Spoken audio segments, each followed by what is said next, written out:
네, 오늘은 길 내는 사람이라는 제목으로 지금 말씀 나누겠습니다. 성서 말씀은 마태복음 11장 2절부터 10절입니다. 마태복음 11장 2절부터 10절 말씀 제가 읽겠습니다. 그런데 요한은 그리스도께서 하신 일들을 감옥에서 전해 듣고 자기의 제자들을 예수께 보내어 물어보게 하였다. 오실 그분이 당신이십니까? 그렇지 않으면 우리가 다른 분을 기다려야 합니까? 예수께서 그들에게 대답하셨다. 가서 너희가 듣고 본 것을 요한에게 알려라. 눈먼 사람이 보고 다리 저는 사람이 걸으며 나병 환자가 깨끗하게 되며 듣지 못하는 사람이 들으며 죽은 사람이 살아나며 가난한 사람이 복음을 듣는다. 나에게 걸려 넘어지지 않는 사람은 복이 있다. 이들이 떠나갈 때에 예수께서 무리에게 요한을 두고 말씀하셨다. 너희는 무엇을 보러 광야에 나갔더냐? 바람에 흔들리는 갈대냐? 아니면 무엇을 보러 나갔더냐? 화려한 옷을 입은 사람이냐? 화려한 옷을 입은 사람은 왕궁에 있다. 아니면 무엇을 보러 나갔더냐? 예언자를 보려고 나갔더냐? 그렇다. 내가 너희에게 말한다. 그렇다. 그는 예언자보다 더 훌륭한 사람이다. 이 사람을 두고 성경이 기록하기를 보아라, 내가 내 심부름꾼을 너보다 앞서 보낸다. 그가 내 앞에서 내 길을 닦을 것이다 하였다. 이것은 주님의 말씀입니다. 아멘. 주의 말씀 삶의 등불이요 우리 앞길에 빛이시라.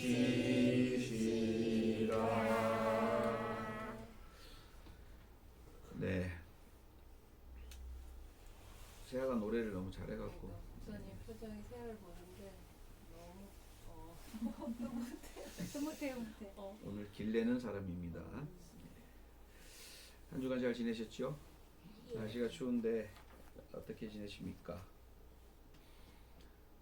나무가 감기, 코로나. 저도 지난주에 좀 감기가 있었었는데 거의 나은 것 같아요. 주변 사람들이 많이 아프고 그런 거 봅니다. 갑자기 이렇게 막 확 바뀌고, 또 저희가 코로나 시기 때 마스크 쓰고 다녀갖고 면역력이 보호받고 있다가 다 마스크 벗고 막 찬바람 쐬니까 또 더 많이 유행하는 것 같아요. 건강 유의하시면서 잘 지내시길 바랍니다. 오늘 성서 말씀에는 세례자 요한 이야기가 나옵니다. 이제 일단 배경상 세례자 요한이 감옥에 갇혀 있는 상황이고 아직 죽지는 않았어요. 그 마가복음의 경우는 예수님의 이야기의 전면의 등장은 세례 요한이 죽은 후라고 이렇게 적시되어 있어요. 그러니까 예수님의 이야기와 세례 요한의 이야기는 겹쳐 있는 부분이 되게 많고, 어떻게 보면 예수님이 세례 요한의 계승자인 것처럼 이야기하는 성서 구절이 되게 많습니다.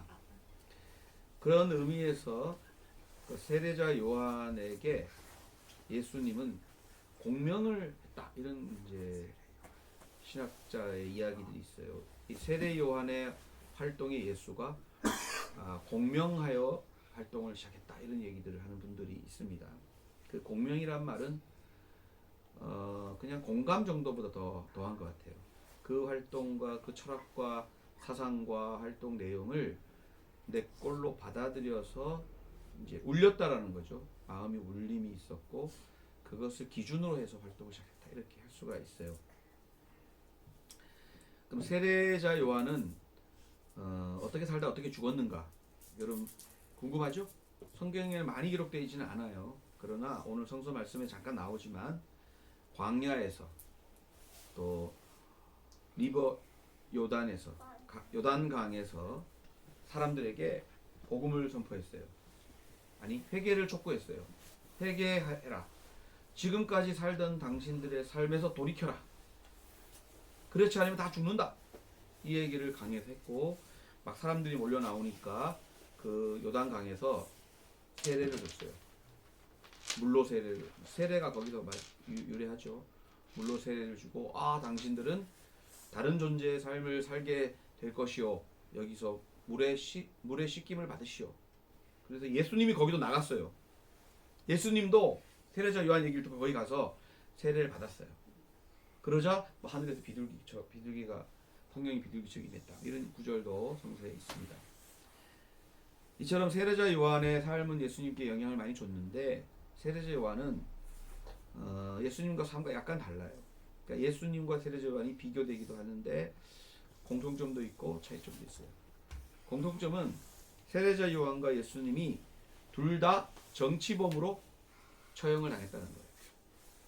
정치적인 메시지를 계속 냈다는 거예요. 뭐 종교적인 메시지, 여러분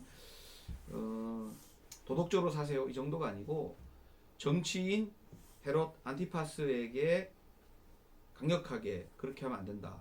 왜냐하면 헤롯 안티파스가 자기의 형수를 아내로 맞아들였고 뭐 이런 막 불법 부도덕한 삶을 살았겠고 뿐만 아니라 당시 민중들을 억압했기 때문에 그렇게 하면 안 된다고 강력하게 정치적인 그런 저항을 했고 예수님 또한 이제 로마 제국에 저항한 사람으로 죽임을 당한 거예요. 물론 종교적으로 그런 종교적으로도 처형당했지만 종교적으로도 죄인으로 몰렸지만 그의 죽음은 정확하게 십자가라고 하는 종교적 처형은 아니에요. 십자가는 정치범들이 죽는 그런 정치적 어떤 삶을 살았던 것이 공통적이다. 차이점이 좀 있어요. 차이점은 이 세례자 요한은 굉장히 금욕적 삶을 주장합니다. 그래서 옷도 막 이렇게 많이 입지 않고 먹을 것도 그냥 메뚜기하고 뭐 무슨 꿀 같은 거 좀 먹으면서 아주 금욕적 삶을 사는 반면 예수님은 먹고 마시는 걸 즐겼어요. 좀 다르죠?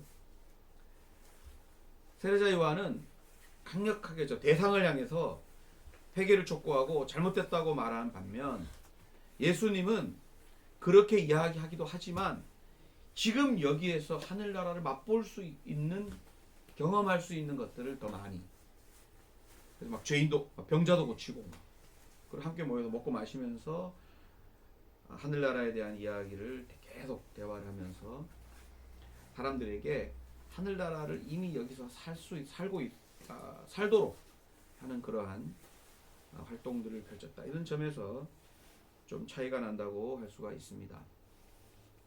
어떤 의미로 얘기하면 과거에 해방을 위한 우리 그 삶은 운동권은 나쁘게 보는 건 아닙니다. 사회운동한 사람처럼 자기가 지금 살고 있는 이 공동체나 커뮤니티에 있어서의 해방의 삶을 막 사람들과 함께 사는 이 즐거움과 이 안에서의 뜨거움, 사귐보다는 자기는 굉장히 막 처절하게 살아요. 못 먹고 가족들은 전부 막 못 먹고 막 가정은 풍비박산 됐는데 막 혁명을 위해 쫓아다니는 거예요. 근데 요즘은 그 후에는 뭐냐면 또 좀 달라져서 지역 운동도 뭐 그런 얘기를 많이 들었지만 이제 우리는 지역 안에서 공동체를 이루면서 살아가는 거예요. 저 하나 정치 권력 하나 무너뜨린다고 세상이 바뀌지 않는다.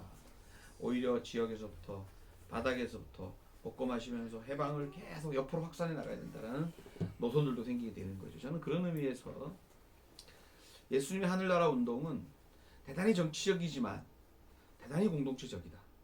저는 그렇게 생각해요. 대단히 정치적이고 대단히 날이 서 있고 대단히 위험한 존재였지만 이게 저기 마치 바리케이트 앞으로 막 나가서 위협적인 게 아니라 계속 사람들에게 해방의 마음들을 퍼뜨리는 거예요. 마치 전염병인가? 하여튼 해피 바이러스를 퍼뜨리는 것처럼 계속 옆으로 퍼뜨려나가는 거예요. 한 사람이 나가서 죽지만 또 여기 공동체들은 또 사람들을 계속 해방과 승리의 신심을 획득하고 또 싸울 수 있도록. 그러니까 세계 전체를 점으로 부셔나가는 것이 아니라 점을 선으로 연결하고 선을 면으로 만들어서 더 이상 거꾸로 돌아가지 않는 해방을 향해 나아가는 그런 모습이 아닐까 하는 생각들을 잠시 하게 되었습니다. 그런 의미에서 우리는 세례자 요한의 삶보다는 예수님의 삶 쪽을 더 가까이 우리가 경험도 하고 그런 삶 쪽으로 나아가고 있는지 몰라요. 하지만 이런 점은 있어요. 그러나 예수의 삶이 세례자 요한으로부터 배웠던 거를 연결시키고 있다는 점에 대해서 세례자 요한이 예수님의 앞에 길을 좀 닦았던 것 같다. 길을 놨구나. 길을 놓은 사람으로서 다뤄지고 있구나라는 것들을 우리는 볼 수가 있어요. 10절에 보면 그가 내 앞에서 내 길을 닦을 것이다 라고 하는 성경에 기록된 거 있죠. 그러니까 예수님 앞에 길을 닦아 놓는 거예요. 예수님이 더 공동체적이고 더 사람들과 먹고 마시면서 그 안에 하늘나라를 맛보게 하는 그 앞에 길을 놨던 사람으로 세례자 요한이 다뤄지고 있다는 것이죠. 그런 의미에서 세례자 요한의 어떤 가치, 목적 이런 것도 있지 않나 그런 생각을 합니다. 어떻게 보면 세례자 요한은 고독한 삶을 살았을 수 있어요. 어떻게 보면 세례자 요한은 고된 삶을 살았을 수 있습니다. 아무도 당시의 헤롯 안티파스 당시의 권력자들에게 잘못됐다 얘기하지 않는데 이 사람이 잘못됐다 한 거예요. 그래서 죽음도 처참해요. 목이 잘려요. 목이 잘려서 헤롯 안티파스 딸 살로메의 생일에 바쳐지는 그런 그런 죽음을 맞지만 길을 닦은 사람이라는 거죠. 여러분 혹시 영화 브레이브하트 보셨죠? 기억나세요? 웰리스라는 사람이 나오죠. 스코틀랜드 웰. 그러면서 죽을 때 프리덤 그리고 죽잖아요. 이제 이걸 막 가를 때 막 죽는 거예요. 도저히 그렇게 못 사는 거예요. 도저히 노예적으로 못 사는 거고 도저히 내 자유를 침해당하고는 못 사는 거예요. 그런 사람들이 길을 내는데 세례자 요한도 그런 길을 내는 사람에 속한다 그런 생각을 합니다. 제가 좀 전에 예수님의 삶을 보면서 더 공동체적이고 더 이제 우리 먹고 마시면서 해방에 대한 이야기 나눈 존재로 얘기했지만 그러나 앞에서 그런 길을 내기 위해서 애쓰고 있는 많은 사람들이 있어요. 지금 우리가 이렇게 오늘 기도도 했지만 앞에서 애쓰는 그런 사람들, 길을 내는 사람들에 대한 고마움들 또한 우리가 가져야겠다 생각을 합니다. 그런데 저는 가끔씩 그런 생각을 합니다. 길을 내는 사람들이 있어요. 그런데 길을 내는 사람들이 갖고 있는 생각 중에 또 이런 것도 있는 것 같아요. 어떤 사람이 길을 막 냈는데 그 다음 사람이 아무도 안 가. 그런 경우 있죠. 그럼 어떤 길이 되냐면 길을 처음에 막 놨어요. 여러분 저 시골에 가면은 옛날엔 길이었는데 지금은 잡초만 덮인 길도 있어요. 그 왜 그럴까요? 사람들이 안 갈 길을 놓은 거야. 아니면 혹은 사람들이 옛날엔 그걸로 다녔는데 지금 그걸로 안 다녀. 새로운 길을 놔야 되는데 저기 옛날의 길만 저기 길이 있다고 그러는데 길은 저기에 길이 있다고 생각하지만 안 가. 그럼 그 길은 의미가 없는 것이죠. 또 어떤 사람은 길을 내는데 이런 경우가 그런 경우일 것 같은데 길을 내긴 했어요. 근데 길이 억지스러워. 그 길이 사람들이 잘 다닐 만한 길이어야 되는데 막 산을 넘고 물을 건너고 막 그런 험난한 길이야.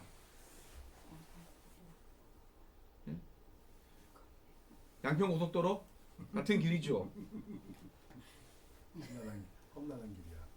또 때로는 길이라는 게 가다가 저는 뭐 저기 그 순례길 이런 거 뭐 둘레길도 가다 보면 길은 또 가다 보면 쉼터도 있어야 돼. 산에 심지어 산에 등산을 해도 대피소 같은 거 있잖아요. 근데 어떤 길이 쉴 곳도 없는 길도 있어요. 끊임없이 가기만 해야 되는 길도 있어요. 그런 거 사람이 길이 있어도 안 간다는 거죠. 길이라고 하는 것이 쭉 있지만 다른 길과도 연결이 돼야 되는데 그냥 길이 다른 것과 하나 연결 안 되는 길도 있어요. 가끔. 그런 길들은 사람들이 많이 가지 않습니다. 길은 있긴 하지만.